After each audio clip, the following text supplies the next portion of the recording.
Assalamualaikum warahmatullahi wabarakatuh. Perkenalkan, nama saya Usatun Hasanah, NIM 210321110010 dari Prodi Agribisnis kelas D. Di sini saya akan menjelaskan tentang tanah organik pertanian.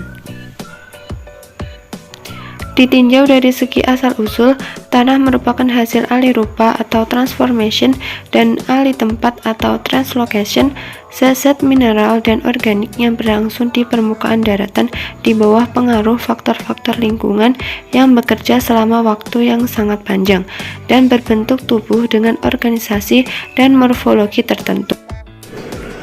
Tanah organik dibuat dari bahan organik berbasis karbon seperti rumput laut, tepung ikan, sisa makanan, jamur, mulsa, dan pupuk kandang. Tanah organik juga bebas dari bahan-bahan yang direkayasa secara kimiawi atau bahan kimia pertanian yang terkadang digunakan untuk membuat tanah non-organik.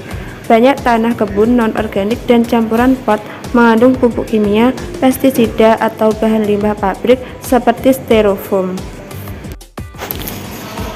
Tanah organik cocok untuk menanam sayuran, herba, atau tanaman lain yang dapat dimakan, karena dengan memilih tanah organik berarti menghindari bahan kimia yang dapat larut ke dalam makanan yang kita konsumsi.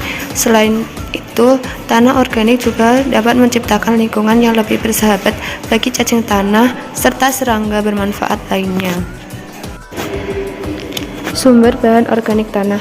Bahan organik tanah dapat berasal dari yang pertama sumber primer, yaitu jaringan organik tanaman atau flora yang dapat berupa daun, ranting dan cabang, batang, buah, dan akar. Jaringan tanaman ini akan mengalami dekomposisi dan akan terangkut ke lapisan bawah tanah. Tumbuhan tidak saja sebagai sumber bahan organik tanah, tetapi juga sebagai sumber bahan organik dari seluruh makhluk hidup. Kemudian yang kedua ada sumber sekunder, yaitu jaringan organik fauna yang dapat berupa kotorannya dan mikrofauna. Dan yang ketiga ada sumber lain dari luar, yaitu bisa berupa pemberian pupuk organik yang berupa pupuk kandang, pupuk hijau, pupuk bokasi atau kompos, dan pupuk hayati.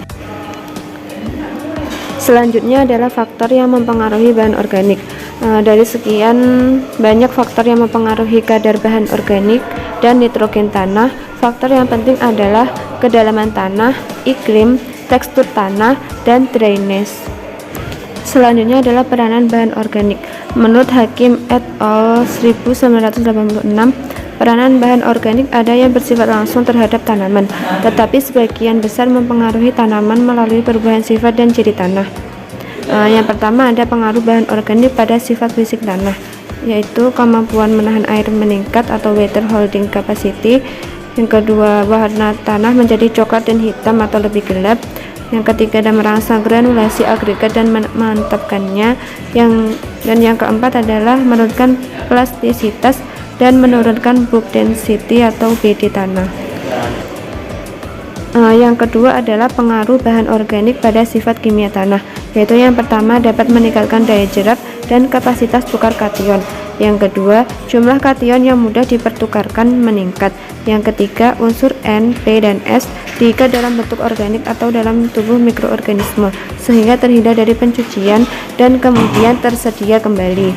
Dan yang keempat, pelarutan sejumlah unsur hara dari mineral oleh asam humus.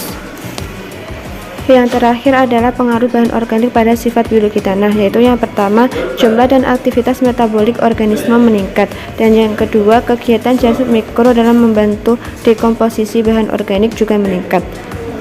Cukup sekian video dari saya, semoga bermanfaat. Wassalamualaikum warahmatullahi wabarakatuh.